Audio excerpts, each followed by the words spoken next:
Hello, everyone, and welcome to Community Bookstore's virtual event series. My name is Hal Levinka, and I'm the event director at the bookstore, and I'm absolutely thrilled today to be collaborating again with our friends at NYRB to welcome Claire Malroux live from Paris to present her new translation of poems, Daybreak, with translator Marilyn Hacker and editor Susan Barba. While the pandemic has taken a toll across all of our lives, virtual programs like the one you're about to see have become bright spots in our days. And I want to give a huge thanks to Claire and Marilyn and Susan for joining us this evening. So to some housekeeping before we get started, you should be able to see and hear our presenters, but they cannot see or hear you. So if you have any questions, please click on the Q&A button here at the bottom of your screen to submit them. We will try to get through as many of those as we can at the end of the program. There is also a chat button down here where I'll be posting a link to buy tonight's book from our store. A caveat for tonight's event and for all virtual events, we are at the mercy of our home internet connections and server loads. So please bear with any technical issues that could arise. We will try to solve them quickly. And finally, our event series will continue through the rest of the week. So head over to our website to find out what's coming up. One program that I do want to point out, on Thursday, December 3rd at 5:30 p.m. Eastern Time, we'll be celebrating the reissue of William Gaddis's classic novels, The Recognitions and J.R., with a panel featuring Tom McCarthy, Lydia Millay, Joshua Cohen, and Dustin Illingworth. We are taking registrations for that event now, and I'll post a link in the chat below. So now a little about our presenters, and we will get started. Claire is the author of a dozen collections of poems, including Edge, A Long Gone Sun, and Birds and Bison, all of which are available in English translations by Marilyn Hacker. She is also a translator of Anglophone poets, notably Henri Cole, Derek Walcott, Wallace Stevens, and in particular, Emily Dickinson. She lives in Paris. Marilyn is the author of 14 books of poems, including Blazons, A Stranger's Mirror, and Names, and an essay collection, Unauthorized Voices. Her 17 translations of other French and Francophone poets include Vanu Khoury Gatta's A Handful of Blue Earth and Rashida Madani's Tales of a Severed Head. She also lives in Paris. And Susan is the author of Fair Sun and Geode.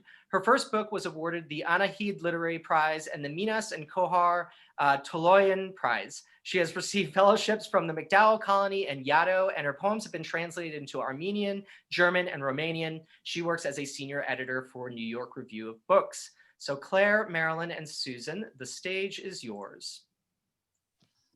Thank you, Hal. Claire and Marilyn, I want to thank you for coming to our event at 11:30 your time. And we really appreciate your being here. And I know the audience does it well at this late hour. I want to preface the reading tonight by emphasizing the point that Hal made in your biographies, that both of you are poets as well as translators, and poets first and foremost. So one of the things I'd love to discuss tonight is how your work as translators informs your own poetry, and how let's start off by maybe you can tell us how you met each other nearly 3 decades ago, if I'm correct.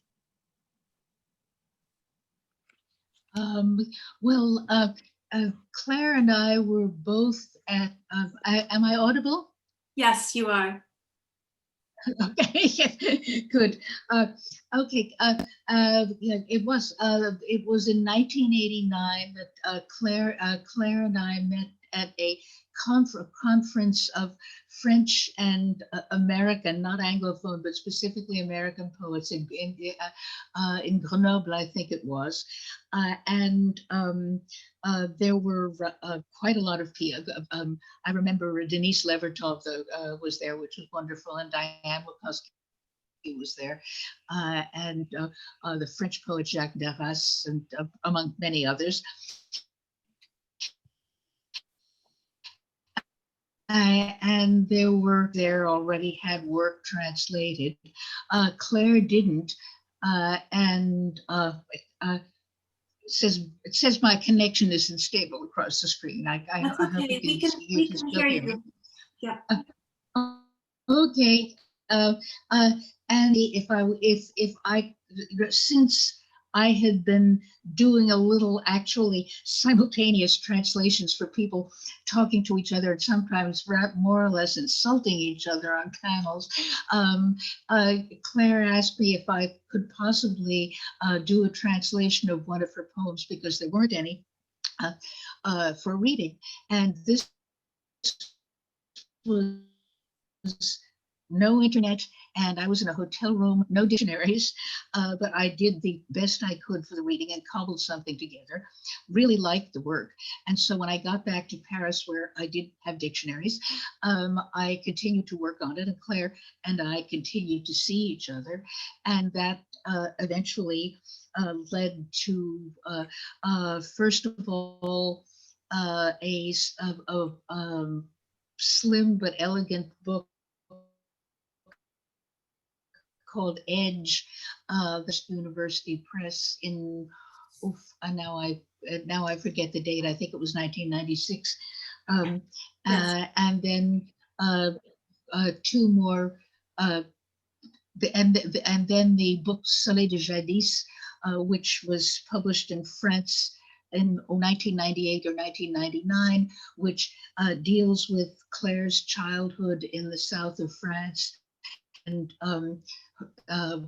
her experiences as a small child or as a child during World War II, when her father, a school teacher, was in the Resistance, although she knew about it only as a child would know about it, ending with the arrest of her father by the Gestapo.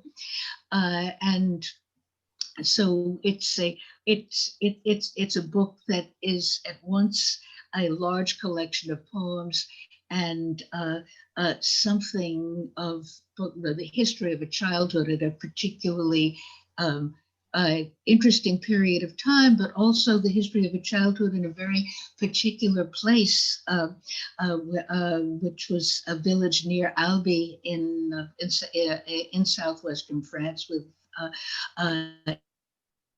its own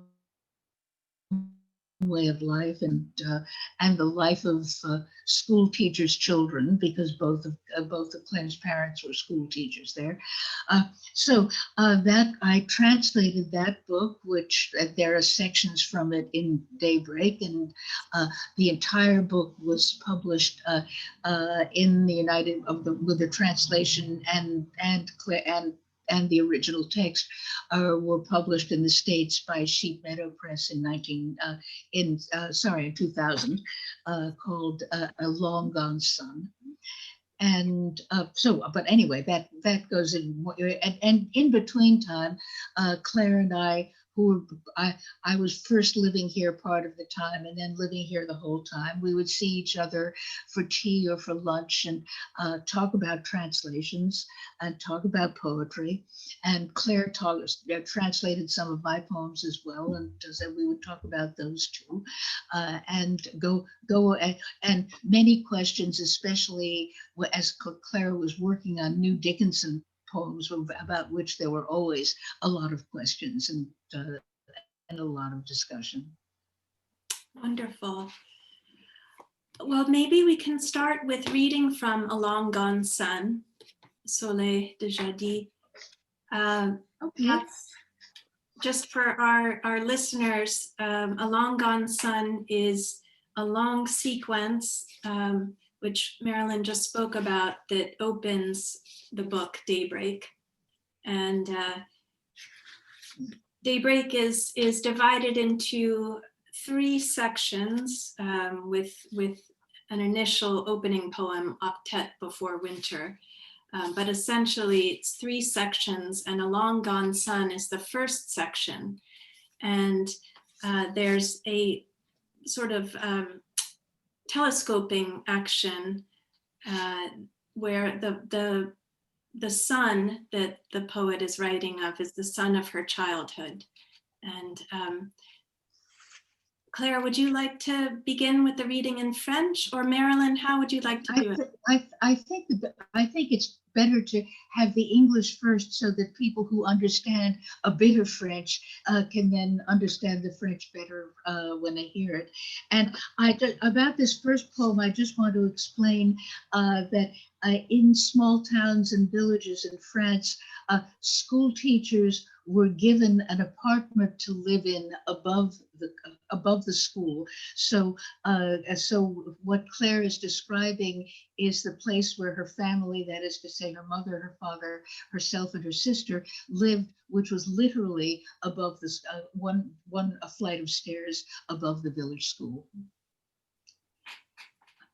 My childhood's house is school and home at once. At night, it rises from a corridor of light, cleared by the headlights' beams when we come back from having left it Thursdays for the city's pleasures. The village school is a stout black building, a stout black governess. Once up the stone steps, behind the long white facade striped with vines, coiling around the two arched doorways, the second one leads to the town hall, and the 2 rows of 8 windows each. Our apartment is to the left on the landing. The entryway blazes, buttercup yellow bamboo furniture, radiant on stiff, spindly legs, garnished with even brighter flowered cushions, or ones whose fluid egg yolk satin bursts from beneath the crust of dun-colored crochet work. Images of the sun, whose fugitive beams of light my mother tried to gather all her life. But beyond that entry opens out the twilit dining room, smoke-hued curtains on a wooden rod, a fixture with 3 tulip globes dappled blue like an enfeebled echo of William Morris peacock blue. A room unused except for piano practice. After Thursday's music lesson. From that outpost, we spy on forbidden celebrations or the processions which deliberately brush against our walls. Episodes in the ritual and underhanded war between my father and the priest. Through my room's window, with its 2-high ledge, my friends' voices come from the square on summer evenings until long after nightfall, while our house is ruled by the Republican hygiene of sleep. In winter, we hang the laundry in the attic, from which we sometimes bring down the ham baby, whose make-believe swaddling my father unwraps gently. The ceiling up there is low, even for a child my size. The skylights are at floor level. You have to crouch down to make out the village far below. I'm Alice when she drained the flask, a giant among Lilliputians, but I'm also eye to eye with the enormous void of sky. Well, first of all, I want to thank immensely Marilyn for the work she's done. Without her, I wouldn't be here tonight, naturally. And also, I feel very honored, very pleased, very happy and honored to be part of the collection of the NYRB Poets. And thank you immensely to everyone. Now, I don't know whether it's the afternoon. It's the afternoon here and night and late evening here. So that makes a whole day. So let's go back to the poem. La maison d'enfance est à la fois école et foyer. Elle surgit la nuit au bout du couloir de clarté frayé par la lueur des phares. Quand on y retourne, après l'avoir quitté le jeudi pour les plaisirs de la ville. L'école du village est une grande bâtisse noire, une grande nourrice noire. Gravi l'escalier de pierre derrière la longue façade blanche striée de treilles serpentant autour des fleurs des deux portes voûtées. La deuxième est celle de la mairie, et 2 rangées de 8 fenêtres. L'appartement est à gauche sur le palier. Le vestibule flamboie. Meubles en bambou, jaunes boutons d'or, sur des jambes raides et grêles, garnis de coussins à fleurs aux couleurs plus vives encore, ou dont le satin fluide, jaune d'œuf, crève à travers la mie d'incrustation de toile bise. Image du soleil dont ma mère chercha toute sa vie à réunir les éclats fugitifs. Mais au-delà s'ouvre la nocturne salle à manger, rideaux, fenêtres aux tringles de bois, suspension à 3 lampes tulipes, bleu pommelé, comme un écho affaibli du bleu pan de William Morris et compagnie. Pièce sans usage, sinon pour pianoter des gammes après la leçon de musique le jeudi. De ce poste, on guette les fêtes interdites ou les processions qui rasent consciencieusement les murs, épisode de la guerre rituelle et sournoise opposant le curé à mon père. Par la fenêtre, au rebord trop haut de ma chambre, montrent les cris de mes camarades sur le mail, les soirs d'été, jusque bien après la tombée de la nuit, tandis que chez nous règne l'hygiène républicaine du sommeil. L'hiver, on étend le linge au grenier. Parfois, on en descend le bébé jambon dont mon père fait semblant d'écarter doucement les langes. Le plafond y est bas, même pour un enfant de mon âge. Les lucarnes percées au ras du sol. Il faut s'accroupir pour découvrir tout en bas le village. On est Alice quand elle a bu le contenu de la fiole, une géante au pays des Lilliputiens, mais on est aussi de plein pied avec le vide immense du ciel. Another poem from the same sequence. In violet circles, the school bell calls us back at dusk from the allotment garden my father plans and tends not far from the village. Identical others unroll their vegetable beds on ground flat as a swamp. There, children play forbidden games, exploring their uncertain borders in huts of wild reeds.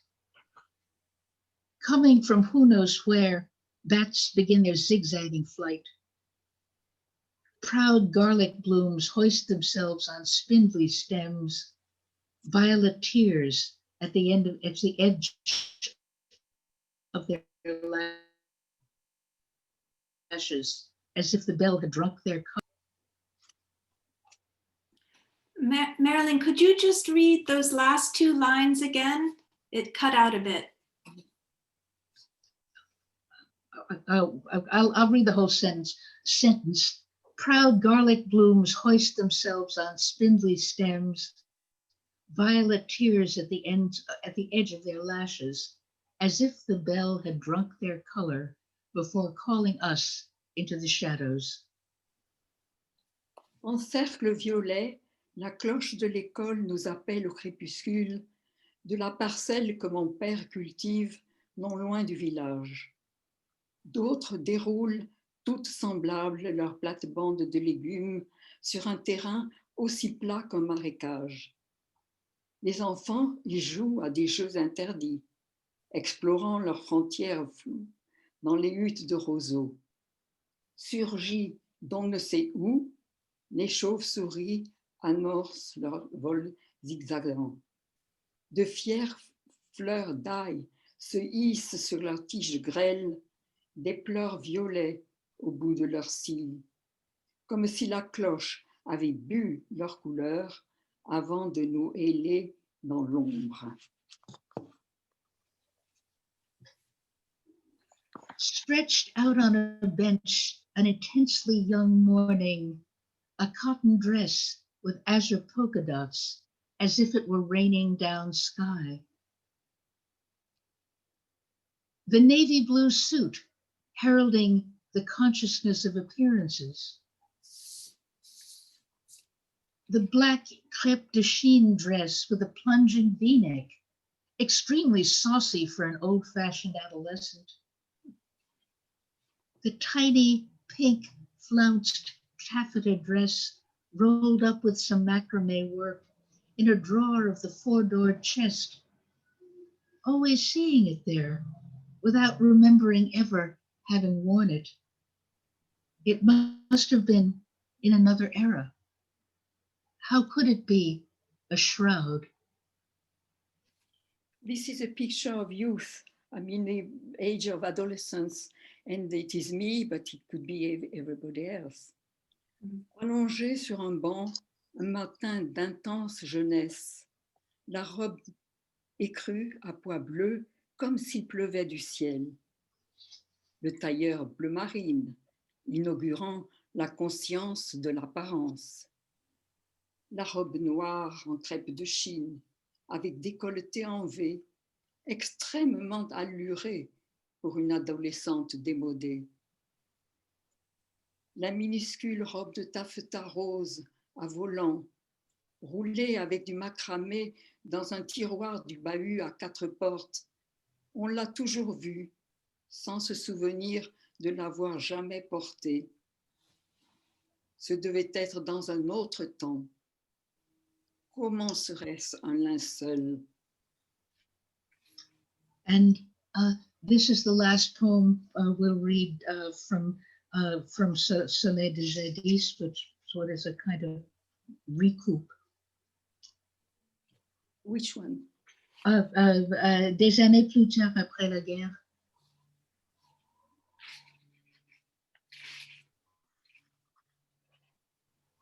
Or, my grandmother bends down over a pile of shoes, looking for the most comfortable pair among those stacked in a corner of the garage. All kinds of things are kept in that enclosure, which serves as a storage space, an always cool pantry opening to the kitchen. A table pushed against a wall holds a quantity of foodstuffs, onions. My grandmother will bite into one raw like a fruit as she passes after dessert. Lie alongside prunes, the glimmer of radishes mingles with potatoes' ashy skins.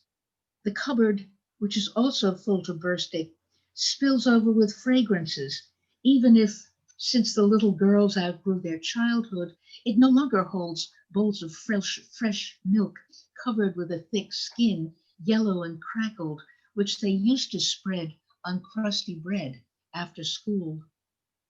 Nor the flans, semolina cakes, gold-crusted pies. My grandmother sighs. It's her day to visit her sister, a widow like herself, owner of a house ringed by vineyards on a sandy stretch of land outside the town, now rapidly being built up. She must go out there, walk 1.5 miles or 2, so she can once again compare her lot with that of her family's other branch. The master mason's trade practiced by her nephew will always seem more desirable to her than that of her 2 schoolteacher daughters, or at least than her son-in-law's last employment. It was also on that modest property that she first met my grandfather. Is she making a pilgrimage? She's put on her shoes, is about to push open one side of the garage door. That storeroom with its ranks of shelves where fine wines were once laid down is like a seashell closed on emptiness, since its occupant, the car, disappeared with its driver. But the owner of the Citroën en chevaux was not laid to rest in a cemetery, but in the sandy anonymity of the soil of Western Germany, toward which another black Citroën took him before the rail convoys from Fresnes to Neue Bremsachenhausen, Oranienburg, Bergen-Belsen. This garage was only a dream of progress, shattered against the wall of history. My grandmother was, in a sense, the chosen witness to this tragedy, an impotent witness, and as always, present against her will. Il y a dans ce poème un grand contraste, comme vous le sentirez en français, entre la bonne chair, la bonne gastronomie qu'on avait dans le Midi, qu'on a toujours, j'espère, dans le Midi, et évidemment le sort tragique de mon père qui est mort loin de chez lui. Des années plus tard, après la guerre, ma grand-mère se penche sur ses chaussures, cherchant la paire la plus confortable parmi celles entassées dans un coin du garage.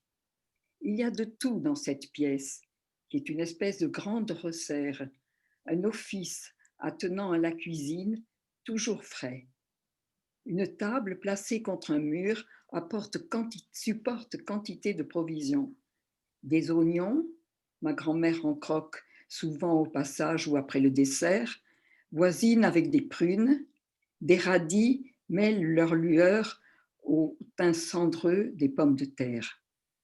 Le garde-à-manger, lui aussi encombré, répand ses effluves, même si, depuis que les petites filles ont quitté l'enfance, il ne contient plus les jattes de lait recouvertes de la peau épaisse, jaune et craquelée qu'elles étalaient au goûter sur leurs tartines, ni les semoules, les flancs, les croustades dorées. Ma grand-mère soupire. C'est le jour de sa visite à sa sœur, veuve comme elle et propriétaire d'une maison entourée de vignes dans un lieu sableux en dehors de la ville qui se construit rapidement. Il lui faut aller là-bas, parcourir 3 ou 4 kilomètres pour comparer encore une fois au sien le sort de cette branche de la famille.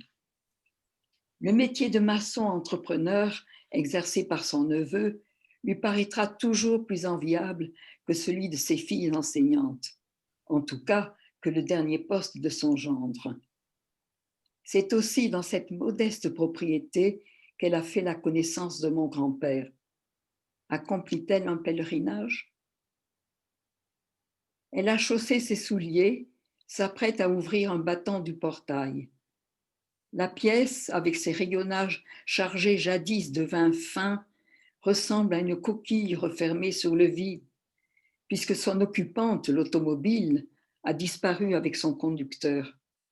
Ce n'est pas dans un cimetière que repose le possesseur de la 11 chevaux Citroën, mais dans l'anonymat sablonneux des terrains de l'Allemagne orientale, où l'emporta une autre Citroën noire avant les convois de trains de Fresnes à New-Brême, Oranienburg, Bergen-Belsen. Ce garage n'était qu'un rêve de progrès, fracassé contre le mur de l'histoire. Ma grand-mère fut en un sens le témoin privilégié de ce drame, un témoin impuissant et comme toujours involontaire. Wonderful. Thank you so much. Having this oral dimension adds so much to the experience of the poems. I feel like we have the English translation, the facing original, the English oral dimension, the French oral dimension, and it takes us into a completely new understanding of the work. And I wanted to say that what Claire said before she read that piece in French was that that section in particular, although all of Soleil de Jadis has this contrast between a certain plenitude and especially to do with good food and good wines that's associated with and rightfully so with that part of France, and with the weight of history that hit all of that that hit the whole country between between 1939 and 1945. Mm-hmm. Claire, would you like to add anything about this long sequence and where you went afterwards, the kinds of poems, maybe once you finished writing Soleil déjà dit, what the transition was like in putting to rest that period and the poems that you began to write that are in the next section under the heading Birds and Bison in our book? Well, I think you've said everything yourself, but I did start writing this poem just after the death of my mother. So it's of course very, I felt the weight of, the disappearances of my mother was a shock, naturally. We always, even though we are adults, we feel it very strongly. And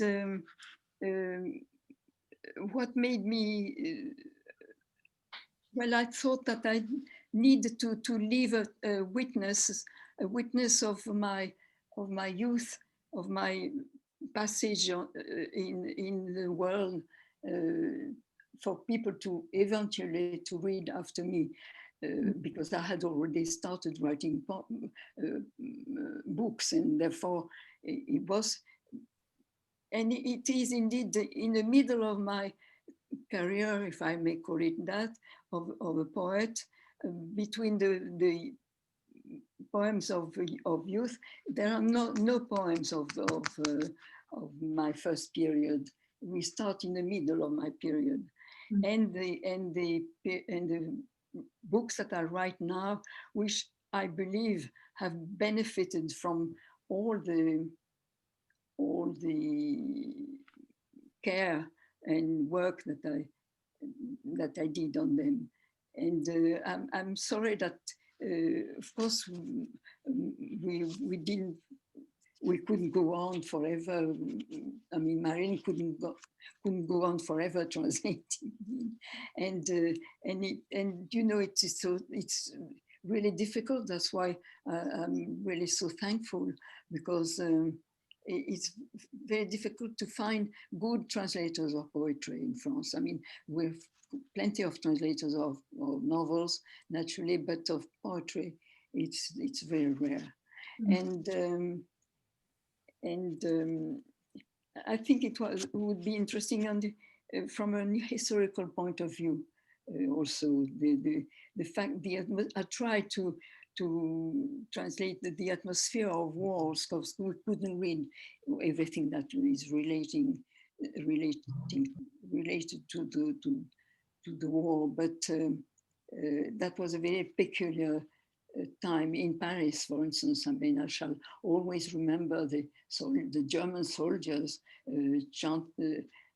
singing under my windows, when passing along the street. That is all this is completely engraved. I think it's even more alive than me, and I did try to sort of relate it.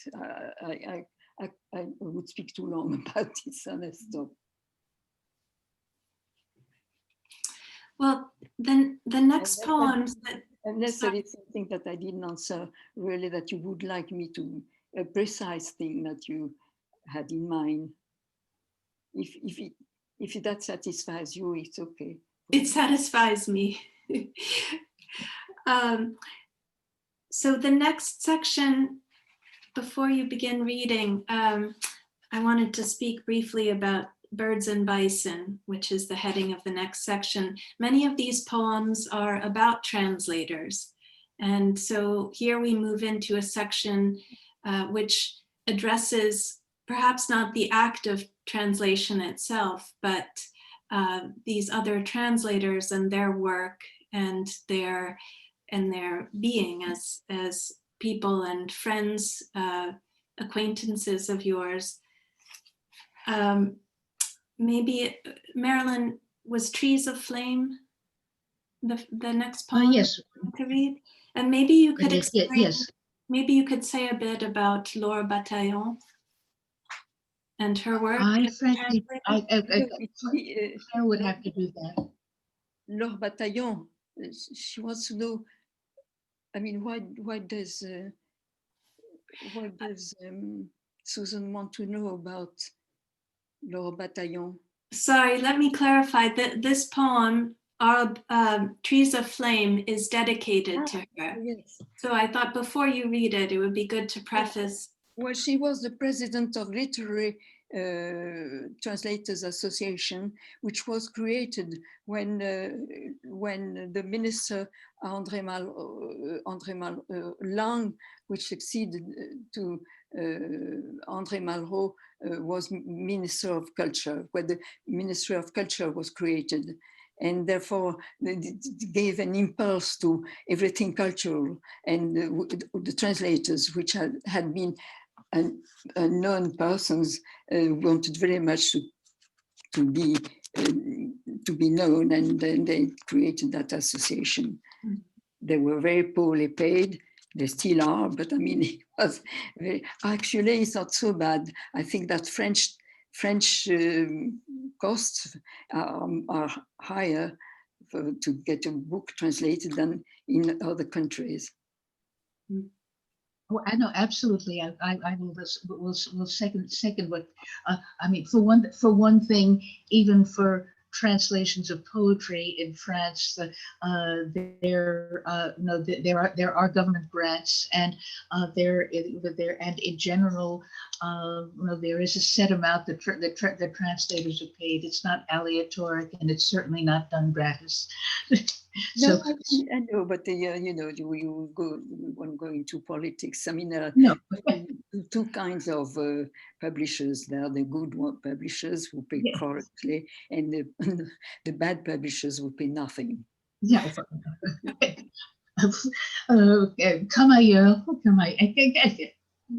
So, trees again. Trees.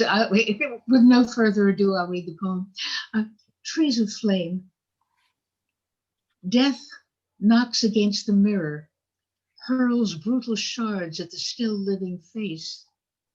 Mosaic of inhuman juxtapositions, smile afloat above the eyes, bridge of the nose, a vertical bolt, the gaze cross-hatched with rain. In front of the stalled gesture, glass and plate play blind man's bluff. The table totters. No kisses steam will melt the ice on your daily wash basin, even if that shadow which springs out from behind the mirror, just when you think you can force night to cough it up, disturbs your face, transgresses interdiction. It comes, departs at once, at the speed of light. An explosion amongst the millions of memories bombardments, and you wonder uneasily why it seems to be your inheritance, your share in an unsealed life's legacy, as if death were the one door, the only alphabet. For corridors are dug, crossroads are knotted in the inward city's catacombs, where each encounter is a meaning which takes fire. Without these trees of flame to mark the route, the fractured images, the intersections, the intrusions from that world up there would be a puppet show. Arbre de flamme, pour leur bataillon. La mort cogne sur le miroir, éclat jeté sauvage à la figure du vivant. Mosaïque d'inhumaines superpositions, sourire flottant au-dessus des yeux, arête du nez comme un verrou vertical, regard en hachure de pluie. Devant le geste suspendu, le verre et l'assiette jouent à colin-maillard. La table chancelle. Aucun baiser de sa buée ne fondra la glace du lavabo quotidien. Même si l'ombre surgit du teint à l'instant où tu crois faire rendre gorge à la nuit, trouble ton visage, transgressant l'interdit. Elle vient, s'éloigne à la vitesse de la lumière. Une explosion parmi les millions de bombardements de la mémoire, et tu t'inquiètes de connaître pourquoi elle semble être ton héritage, ta part dans le testament d'une vie décellée, comme si la mort était la seule porte, le seul alphabet. Car des couloirs se creusent, des carrefours se nouent dans les catacombes de la ville intérieure. Tout être croisé là est un sens qui prend feu.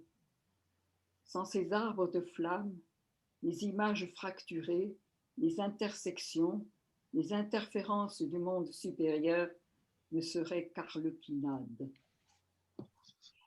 And the next poem is called The Weight of the Day, le poids du jour.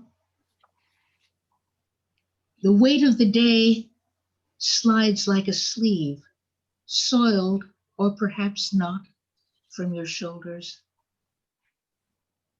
Simply rubbed against the skin, the shoulders a bit more bent from having carried light's shadow for a while.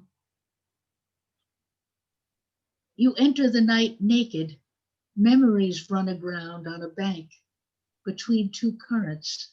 The stars float upside down.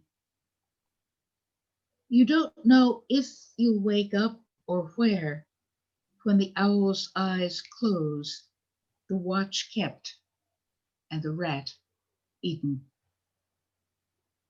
Le poids du jour. Le poids du jour glisse comme un linge usé, ou même pas, des épaules. Simplement frotté à la peau. Les épaules un peu plus voûtées d'avoir porté un temps une ombre de lumière. On entre nu dans la nuit. Les souvenirs s'échouent sur une rive. Entre deux eaux, les étoiles flottent à l'envers. On ne sait pas si on se réveillera, si ni où, quand les yeux des chouettes se fermeront après la vigile et le rat avalé. And this poem is called Gaudebo and Praise, and it's dedicated to Derek Walcott, whose work Claire also translated.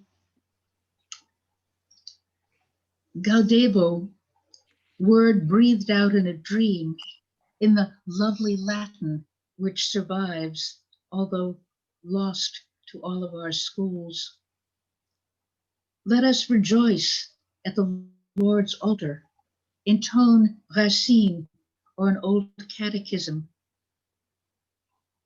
Gaudebo for that child in wooden clogs coming across the plain where the wind sweeps the truant snow, whose only alphabet is the planet's bruises and wounds. Gaudebo for on the garden path in the world without end of June, he received the sacrament of dawn for the sole orbit of his eyes, the night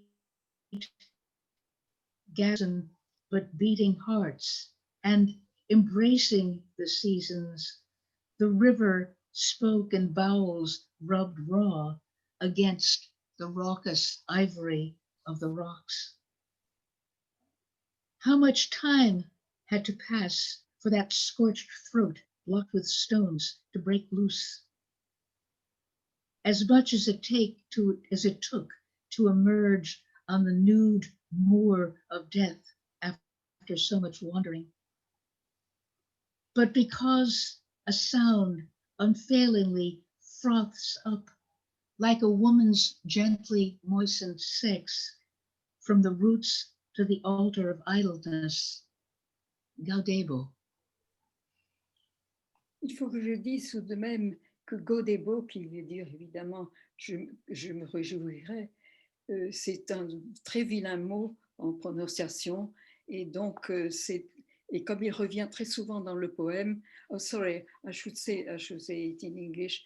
I must say that Godebo, which means I shall rejoice, is a very, very ugly word when you hear it, and therefore it is repeated often in the poem, and it's a pity, but we can't do anything else. Godebo, paroles soufflées en rêve dans le merveilleux latin qui perdure, quoique perdu pour toutes nos écoles. Allons nous réjouir sur l'autel du Seigneur, chante Racine ou un ancien catéchisme. Godebo, pour cet enfant à sabots, avançant sur la plaine où le vent pousse la neige buissonnière sans alphabet, sinon les bosses du monde et ses plaies. Godebo, car descendant l'allée du jardin, dans les siècles des siècles de juin, il recevait le sacrement de l'aube. La nuit, dans le seul globe de son œil, ramenait les étoiles, cœur glacé mais palpitant, et, embrassant les saisons, la rivière parlait en voyelles frottées contre le rot qui voit des rochers. Que de temps s'est écoulé pour que la gorge brûlée, obstruée de cailloux, se délie, presque autant que pour déboucher sur la lande nue de la mort après les péripéties. Mais parce que sans faillir, le gargouillis, comme d'un sexe doucement mouillé, monte des racines vers l'autel de l'inutile, Godebo. C'est mieux en anglais qu'en français, le Godebo. Let me just say, Marilyn and Claire, we are running out of time. We have about 10 minutes left. So unfortunately, we've chosen many more poems to read, but I think we have time for one more new poem, a poem from the new section. A new poem?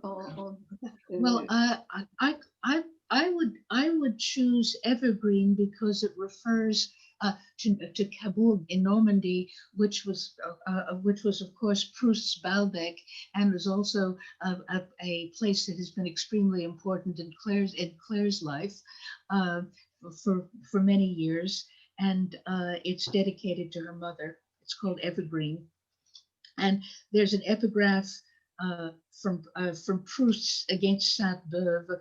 What does it matter that that family came from Provence to settle here and that their name is Provençal? It has become Norman. We left for the station. Maman had asked me not to come with her. For a long time now, the little train tugging words in my throat has lost its breath, crossing the hillocks between Trouville and Oulgate.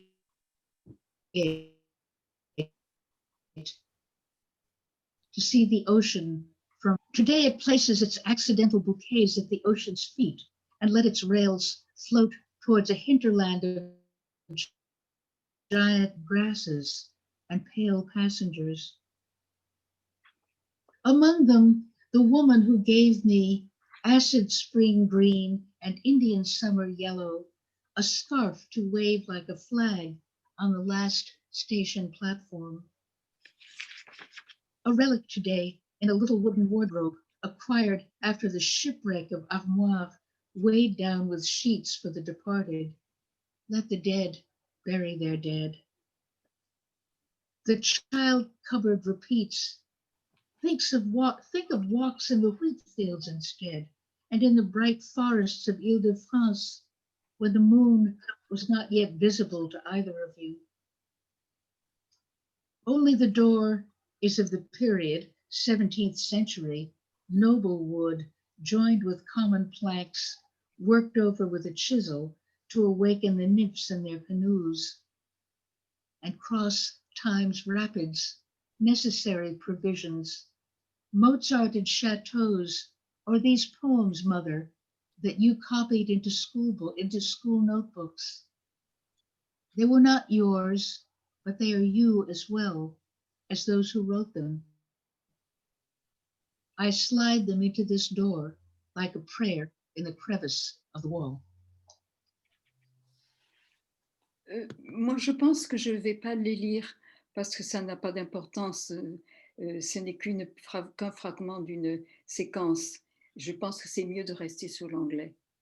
C'est après tout l'essentiel. Okay, I love hearing you read, Claire, but that might be better because we do have little time for questions, and I'd love to get to some of these questions. Is that all right? Yeah. Okay. Too difficult. So let's see.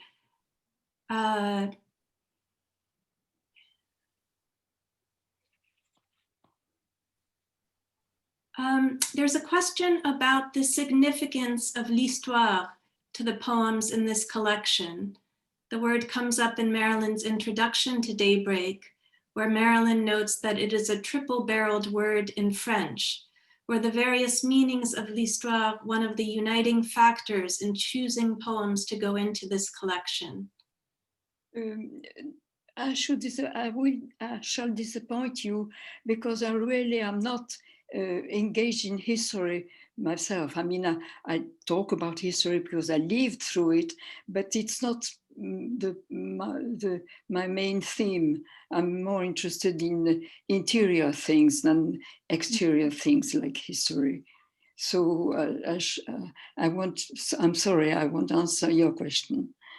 Well, I mean, from my part, I would say that especially in Soleil de Jadis, but also, in fact, in the poem that I just read,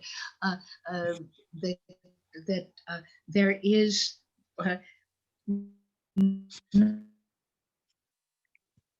nonetheless, when a writer like Claire, who has lived through some of the most tumultuous and disturbing events of the last century, writes about her own life, there is an overleafing of history with a big H as it affects the lives of an individual, a child, a grown man who really just wanted to be a scholar and a school teacher, people whose lives have been changed without their and who have become part of history as it's written about while they're living their own histoire, and also because Claire is, in at least some of these poems, a storyteller and une raconteuse d'histoire. I hope that is something of a response. Yes. Could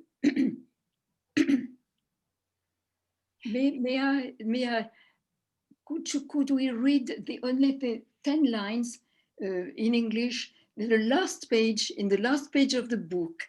So that will be the conclusion, if you permit me so.